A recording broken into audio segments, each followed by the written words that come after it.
I'm on a mission to cultivate my taste, and to do that, I follow a weekly taste curriculum. For this week, I watched the movie Girl Interrupted. And this is really one of those movies that leaves you unsure on how you feel. At least that's how it was for me. I didn't love it, but I found it deeply interesting and in some ways uncomfortably relatable. The film follows Susanna, an 18-year-old girl in the late 1960s who's admitted to a psychiatric hospital after a suicide attempt. Inside the ward, she meets a group of young women who each struggle with their own mental illness and different ways of avoiding life. What frustrated me the most and what I related to the most was Susanna herself. She constantly asks, what is wrong with me? Although deep down she knows what's wrong. And I think that's exactly the point. Sometimes it's easier to stay confused than to take responsibility to get better. Susanna really lives in her agony. She observes it, she analyzes it, she even romanticizes it, but she doesn't act. And if you've ever been in a similar space, watching Susanna can feel extremely frustrating. At least that's how I felt. What I found compelling is that each patient we get to know is kind of an exaggerated version of traits we all have. Fear of truth, fear of growing up, fear of responsibility. The movie suggests that we are not really different from them,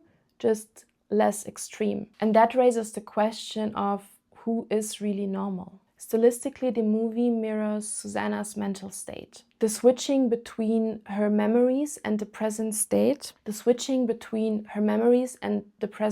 in the ward is disorienting at first as a viewer, but it really pulls you into her inner world. Reality in the movie feels unstable, and that's exactly how it looks like in her mind. I think we definitely need to talk about Lisa. Lisa is often seen as the most charismatic character in the movie, but for me she represents something much darker. She's not just a person, she represents the inner enemy. The voice that challenges you, mocks you, and convinces you that trying is pointless. It feels like Lisa doesn't want you to heal, and when Susanna finally stands up to her and removes herself from her, that's when real change is happening. In conclusion, I would say that Girl Interrupted is not a movie representing recovery as a hopeful, clean journey. It's about the uncomfortable truth that healing starts with a decision and cannot be forced by doctors, medications, or anyone else around you.